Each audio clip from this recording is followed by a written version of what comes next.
Hello YouTube, welcome back. This video is going to be me talking about my experience of prep, the positives and the negatives I experienced. But before you click off because you're thinking, oh, I'm never going to do prep, this doesn't apply to me, there's no point in me listening to this video, tell that voice to piss off because it's not true. Most of these points will apply to you if you're just on your fitness journey, you're looking to achieve something monumental, whether that's getting absolutely stacked, getting swollen, gaining some muscle, or getting absolutely shredded and losing body fat. So take a seat and enjoy the video.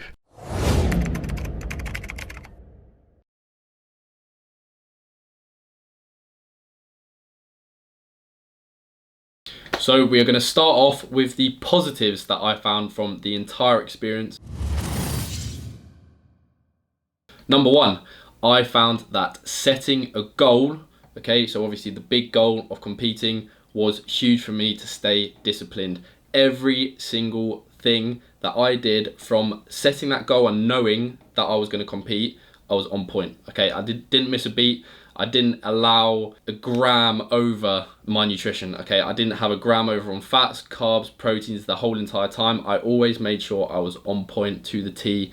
And I truly believe that having that goal made me and pushed me to do that. Okay, so it pushed me to be more disciplined, pushed me to be more on point with my diet, which in turn would have produced better results. Whereas if I wouldn't have had that goal, I know for a fact that yes, I would have probably been pretty well disciplined because I've been doing it for so long and I'm quite passionate about fitness. But I know that I definitely wouldn't have been 100% to the T. I would have had things here and there that I probably would have just had like tried this little thing that's not necessarily on the plan. So like these things add up. That's something for you guys to take into account. Make sure you set goals for yourself in your fitness journey because that is going to allow you to have a clear vision of what you want to achieve, and it's going to keep you disciplined, it's going to keep you on track, and it's going to make it easier for you to stay making the right decisions rather than deviating off and maybe doing things that you probably shouldn't be doing that are not going to push you towards your goals. So point number two is that obviously my competition was a huge challenge for me. Overcoming that challenge, I personally found my happiness has increased, my confidence has increased, and the same will apply to you guys. If you set yourself big goals, big challenges that obviously require a lot of graft to achieve, but once you achieve those things, you're going to get the same results. You're going to feel good about yourself, you're going to develop as a person, so it is well worthwhile in that sense. Point number three, if you are competing, you're going to get your name out there. You're going to get your face out there, okay? People are going to recognize you. You're going to become more well-known in the industry. So for those of you who are looking to compete specifically, that is a huge bonus, especially if you're doing lots of competitions across the season. Maybe sponsors, people who own the companies, or even just other athletes are going to get to know you. And that's always a good thing if you can network, because your network is your net worth. So that's point number three.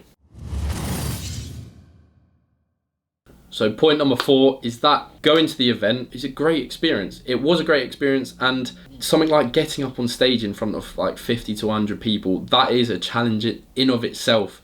And once you overcome that small little challenge, in the grand scheme of it, you feel so good about it. You can't take the smile off your face. Such a good experience in terms of the specific day of the competition. So that is point number four.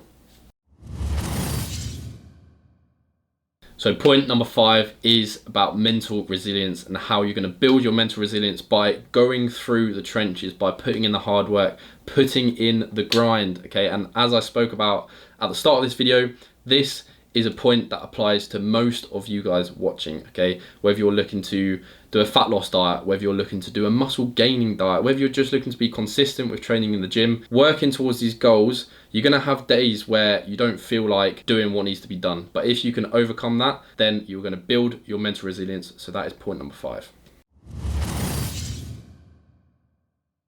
Point number six, guys, is that doing prep, going through a tough time is going to make you more appreciative of everyday life, especially relating to prep. Obviously, there were days where I had zero energy. When I say zero energy, I mean zero energy. And obviously what comes with that is I didn't want to socialize. I was grumpy to be around.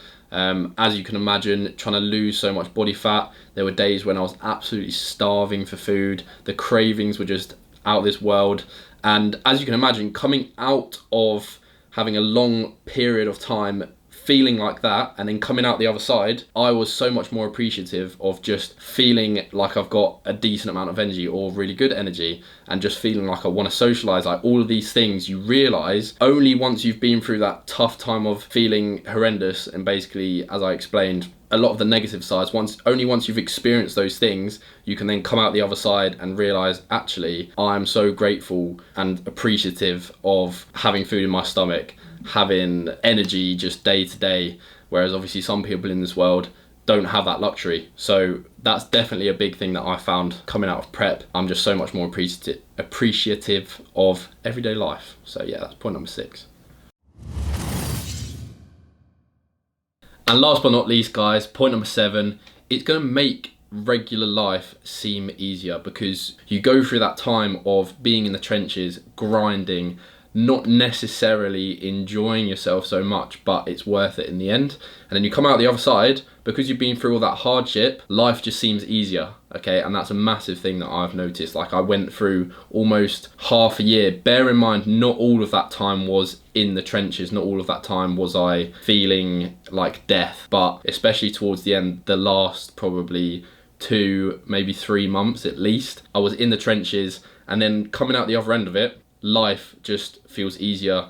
I feel like I can do more, I can be more as a person, I can make the most of life. So that is definitely a big one, and that kind of links back to point number 6. But yeah, and that is all of the positives that I've written down for my personal experience with prep. And now we are going to go on to what you've all been waiting for, the negatives.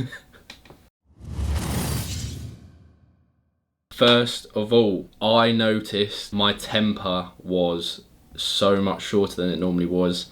I was not nice to be around, okay, and that is definitely a huge downside to prep. Having said that, a lot of that is decision based. Like, I decided to be an arse. I decided to be grumpy. I decided to not be very talkative, especially to my mum and my dad.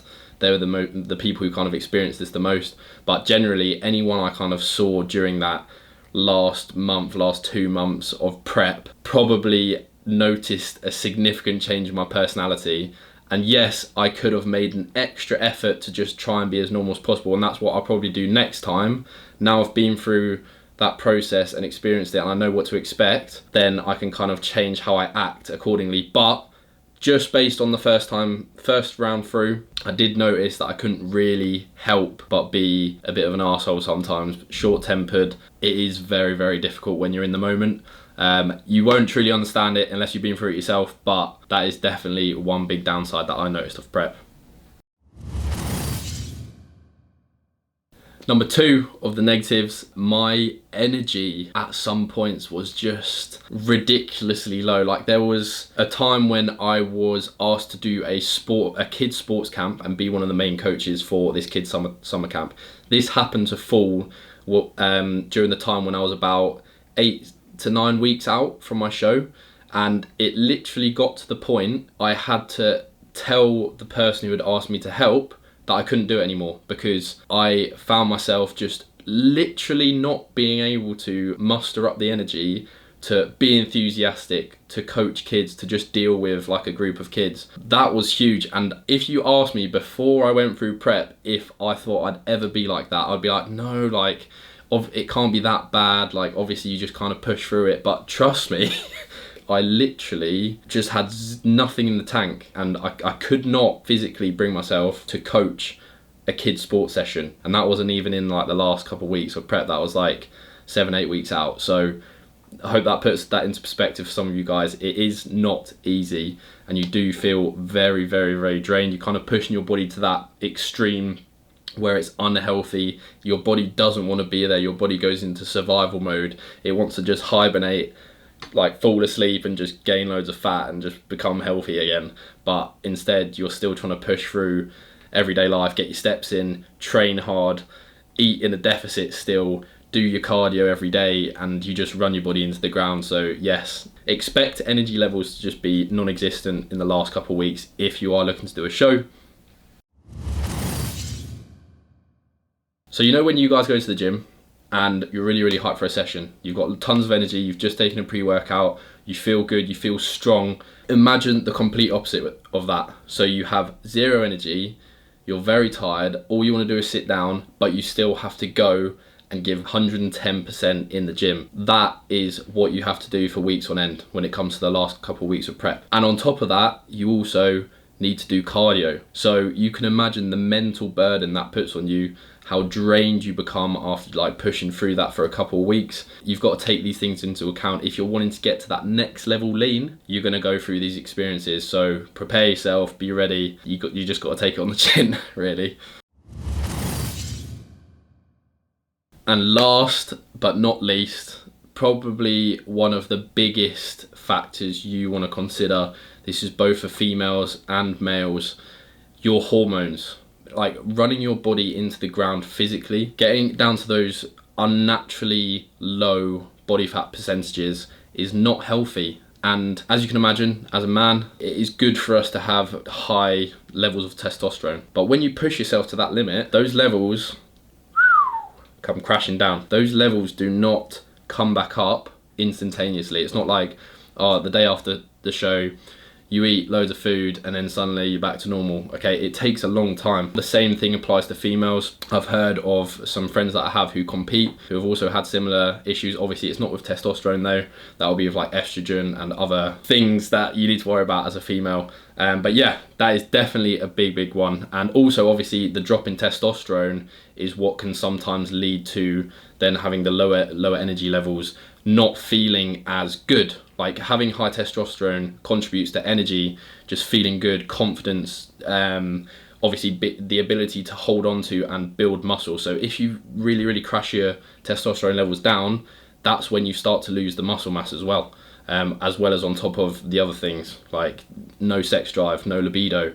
And yeah, you're just not very fun to be around and you don't feel very good either. And I certainly did experience all of those things. Yeah, we won't go into too much detail. But yeah, those are pretty much all the negatives that I could think of off the top of my head, as well as the positives. I hope you guys have kind of taken some sort of value. This is me trying to be transparent about my experience with competing. Having said all those negatives, for me personally, I have thought about the positives, the negatives, and I personally believe that it's worth it for me to put myself through those negatives to achieve what I want to and what I hope to achieve within the industry. And that's something you guys have to do yourself. If you're looking to compete, you need to weigh up the negatives, weigh up the positives, see if it's going to be worthwhile putting yourself through those negative things. And you kind of just got to suck it up if you want to get to those achievements, if you want to achieve what you want to achieve within the industry. And the same applies if you're not wanting to compete and you're maybe just wanting to achieve a super low body fat percentage, because it's exactly the same thing. It's just you're not going to be stepping on stage. And with all that being said, all the juiciness that you have now found out about my experience of men's physique competition, moving forward, we are now going to be pushing into an off season, as most of you would have guessed. We had a couple weeks what's called a rebound phase, so kind of reversing out of the show. Obviously you can't just go from 0 to 100, you can't go from a massive deficit all the way to then peak bulk in food, like eating 10,000 million calories. Okay, you have to kind of gradually let your body adjust out. Don't forget, if you did like the video, click that like button, join us on the journey. Okay, follow the journey. It doesn't cost you anything and it helps us out massively, so why would you not do it? Hope you guys enjoyed that one. Peace and love. See you in the next one.